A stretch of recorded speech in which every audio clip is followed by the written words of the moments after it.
Bismillahirrahmanirrahim. Assalamualaikum warahmatullahi wabarakatuh. Baik, di sini saya akan menjelaskan sedikit tentang standar kompetensi dan kompetensi dasar.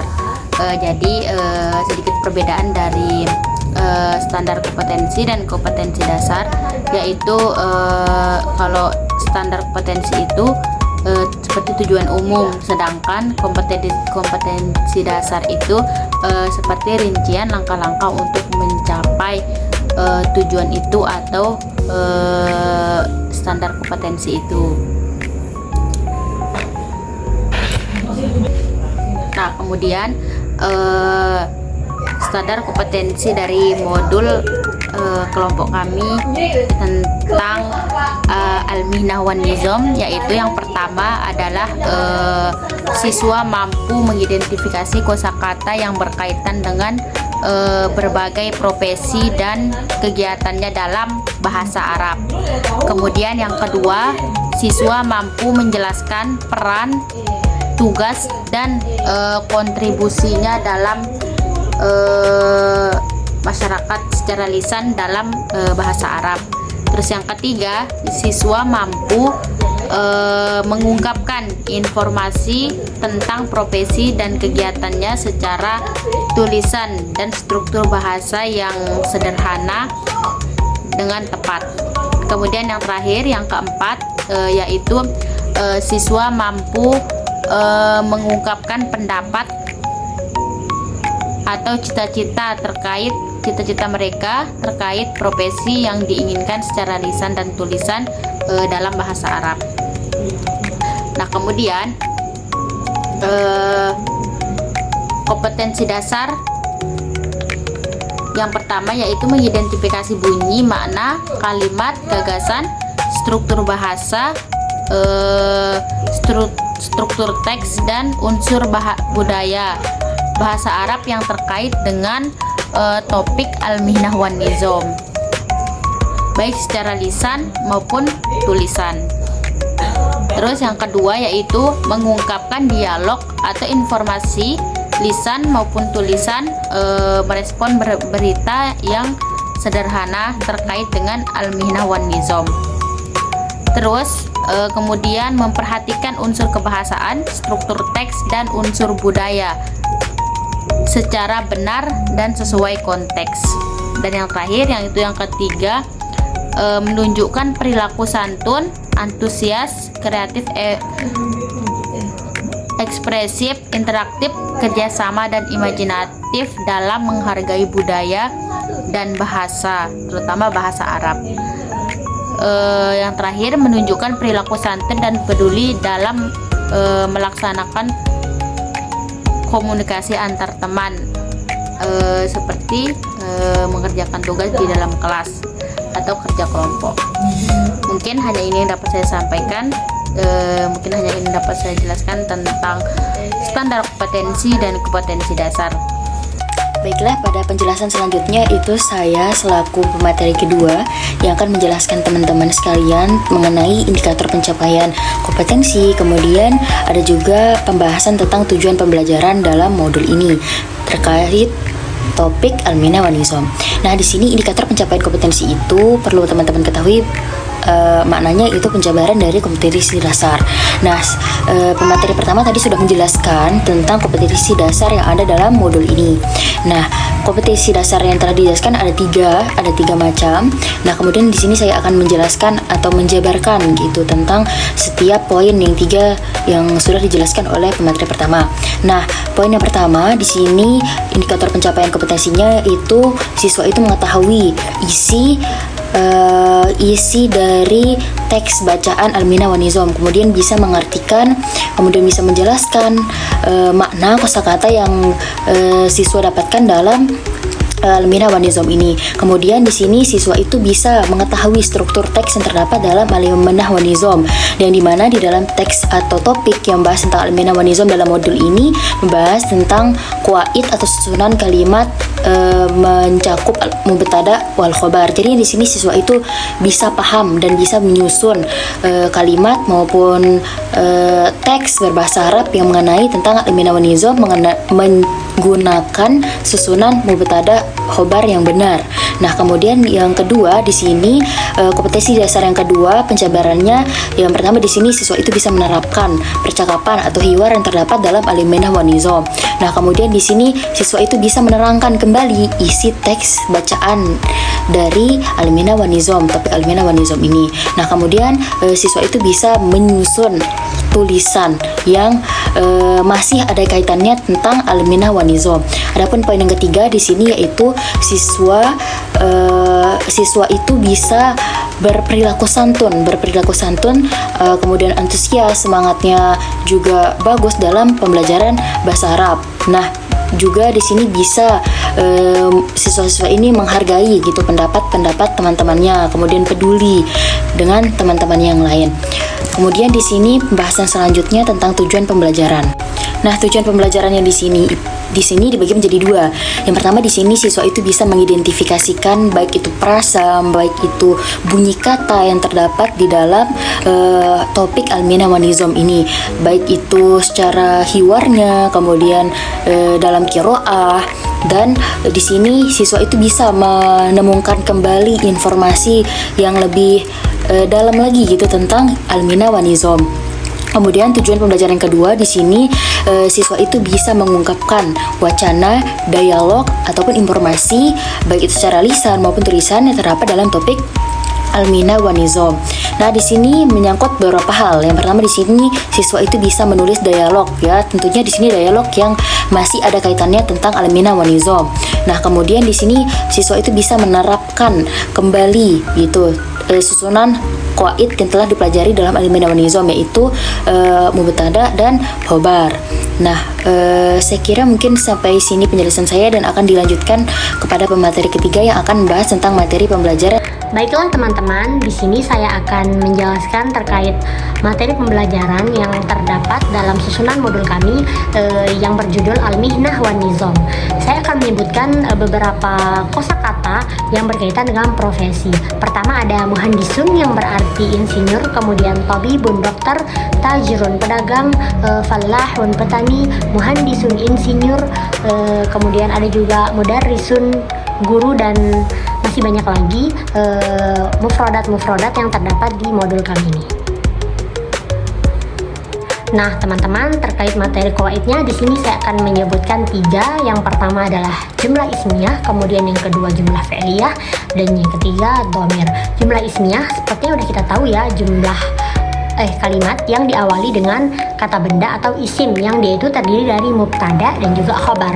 Mubtada itu adalah kata benda atau isim yang dia itu letaknya di awal kalimat, yang dia itu menjadi pokok pembicaraan atau subjek dalam jumlah ismiyah itu sendiri.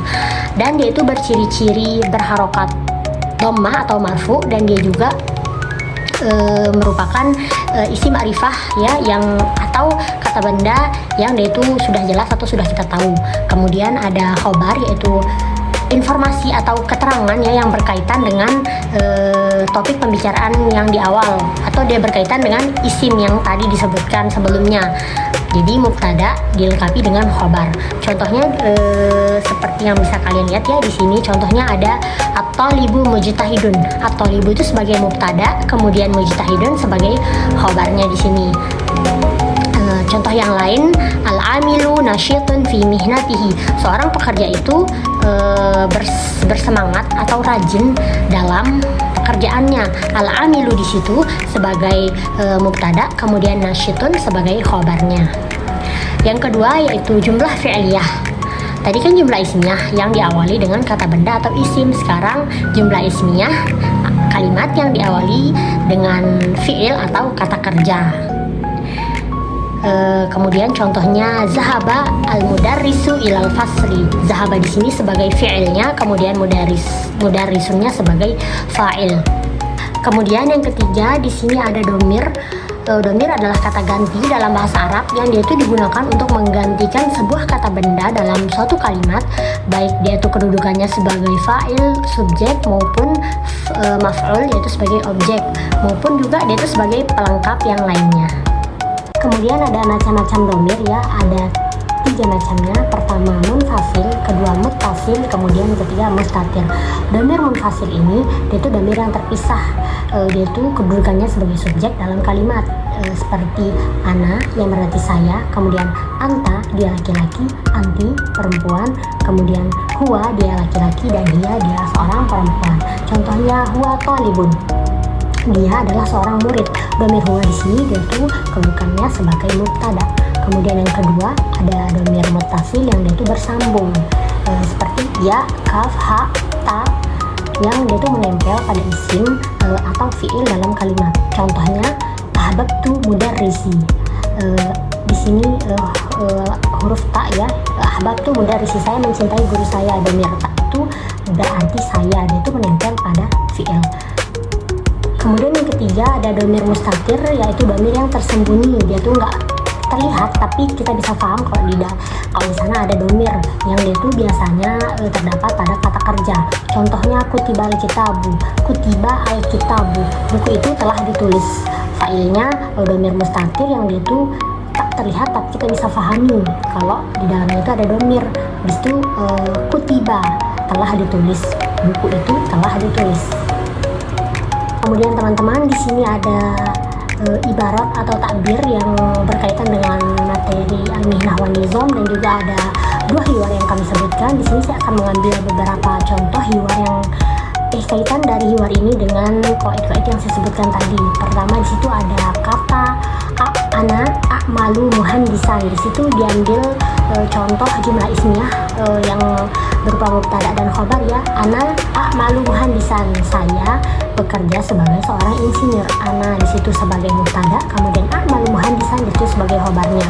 Kemudian ada juga jumlah fi'liyah, yaitu uhibbu amali, saya menyukai pekerjaan saya. Uhibbu di situ sebagai fi'ilnya, dan juga amali, saya menyukai pekerjaan saya di situ sebagai fa'ilnya.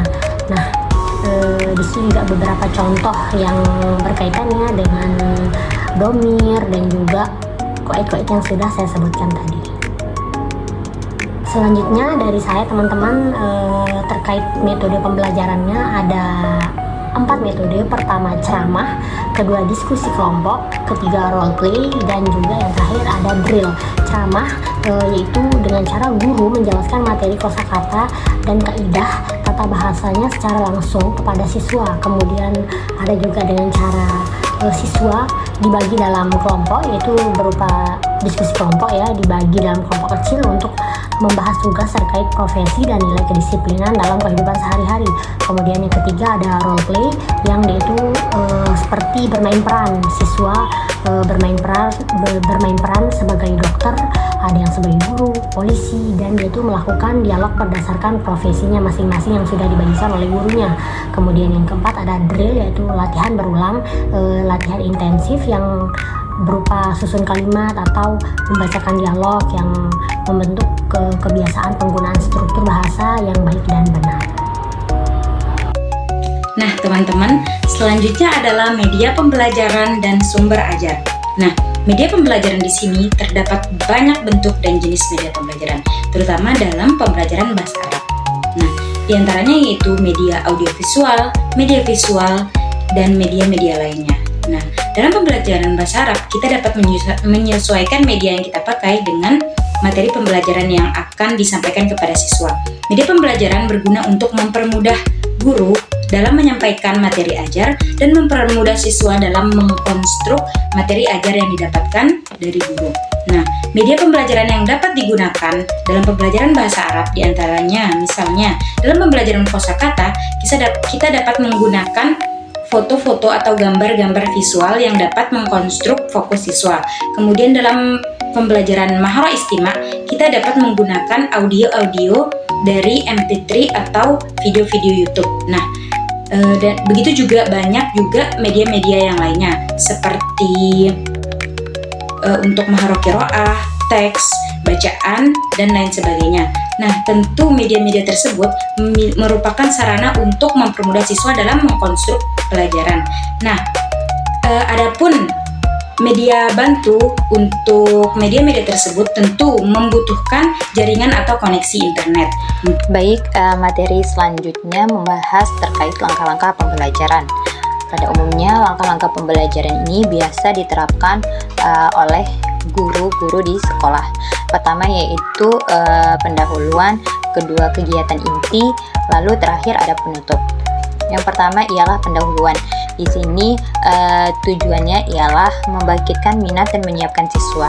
Nah, yang dimaksud dengan membangkitkan minat dan menyiapkan siswa ialah menciptakan pembelajaran yang menyenangkan dan menarik agar siswa termotivasi untuk belajar, seperti guru mengaitkan materi pembelajaran dalam kehidupan sehari-hari atau dengan hobi dan minat siswa, sehingga di sana guru dapat membekali mereka dengan kemampuan, pengetahuan, keterampilan dan sikap yang dibutuhkan untuk sukses di masa depan nanti. Kemudian di sana guru membuka pelajaran dengan mengucapkan salam dan berdoa bersama siswa. Lalu guru memberikan persepsi seperti tanya jawab ringan. Kemudian di sana guru menyampaikan tujuan pembelajaran, lalu menjelaskan manfaat memahami mubtada khobar, baik itu dalam bacaan atau dalam menyusun kalimat. Kemudian yang kedua ialah kegiatan inti. Di sini kegiatan inti ada 5, yaitu mengamati, bertanya, analisis, latihan, lalu mengomunikasikan atau pengomunikasian. Pertama yaitu mengamati. Di sini guru menulis beberapa contoh kalimat sederhana di papan tulis terkait mubtada khobar. Lalu siswa diminta mengamati pola kalimat tersebut, dan guru akan bertanya kepada siswa bagian mana yang akan menjadi mubtada'nya dan bagian mana yang akan menjadi khobarnya. Lalu di sana yang kedua yaitu bertanya. Di sana nanti siswa akan mengajukan pertanyaan seperti apa itu mubtada, apa itu khobar, kemudian apa tanda mubtada dan apa tandanya khobar. Lalu di sana guru akan menjawab dan menjelaskan terkait mubtada khobar tersebut. Kemudian yang ketiga yaitu analisis. Di sana guru akan membahas terkait struktur mubtada khobar, yaitu guru menjelaskan ciri-ciri mubtada seperti apa, khobar itu seperti apa. Kalau mubtada itu biasanya di awal kalimat dan dia marfu. Kemudian khobar juga memberikan keterangan tentang si mubtada ini. Kemudian yang keempat latihan. Di sini guru akan meminta siswa untuk mengidentifikasi terkait mubtada khobar dalam beberapa kalimat sederhana. Kemudian baru terakhir yang kelima ialah pengomunikasian. Di sana siswa akan menyampaikan hasil latihannya itu ke depan kelas. Nah, di sana guru menerapkan metode pembelajaran dengan role play. Lalu di sana siswa akan membuat kalimat mubtada khobar secara lisan. Baru yang terakhir yaitu penutup.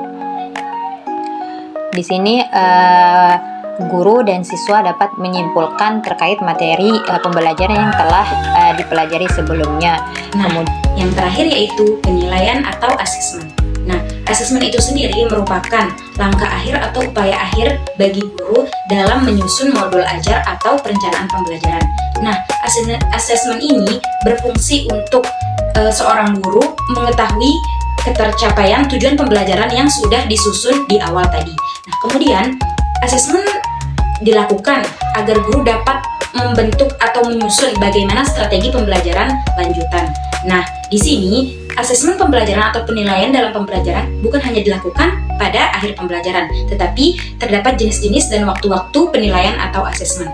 Nah, di sini ada 3 jenis, yaitu yang pertama asesmen diagnosis. Nah, asesmen diagnosis merupakan asesmen yang dilakukan di awal pembelajaran. Nah, asesmen diagnosis ini bertujuan untuk mengetahui kemampuan awal atau motivasi awal, minat awal siswa untuk melaksanakan proses pembelajaran. Asesmen ini dapat dilakukan dengan kuis atau kuesioner dan lain-lain. Kemudian yang kedua yaitu asesmen formatif. Nah, asesmen formatif ini merupakan asesmen yang dilakukan dalam proses pembelajaran. Nah, asesmen ini dilakukan untuk mengetahui bagaimana ketercapaian pemahaman siswa tentang materi yang dipelajari pada hari itu. Nah, asesmen ini dapat dilakukan dengan diskusi kelas, presentasi depan kelas, atau hiwar atau percakapan di depan kelas, tergantung materi pembelajaran yang diterapkan pada pembelajaran tersebut pada hari tersebut. Kemudian yang terakhir yaitu asesmen sumatif. Nah, disinilah poinnya. Asesmen sumatif merupakan asesmen yang dilakukan di akhir pembelajaran. Nah, asesmen ini hasil dari asesmen ini merupakan nilai atau poin yang tertera pada rapot. Nah, asesmen ini dilakukan ketika UTS ataupun ujian akhir sekolah. Nah, asesmen sumatif dapat dilakukan berupa ujian praktik ataupun ujian tulis, ujian lisan ataupun ujian tulisan. Nah, sekian mungkin itu saja dari saya. Wassalamualaikum warahmatullahi wabarakatuh. Berikut adalah contoh LKTD atau LKPD singkat atau lembar kerja siswa dalam proses pembelajaran yang dapat digunakan oleh guru untuk proses asesmen atau penilaian dalam keseharian siswa. Nah, di sini terdapat contoh-contoh soal. Nah, dalam LKPD terdapat contoh-contoh soal yang relevan atau berkaitan dengan materi pembelajaran yang diterapkan kepada siswa. Nah, dalam LKPD ini terdapat banyak jenis-jenis soal. Contoh yang pertama yaitu misalnya soal tentang kosakata. Nah, contoh yang kedua soal tentang kitabah. Contoh yang ketiga soal tentang qiraah, tentang istima, dan lain sebagainya.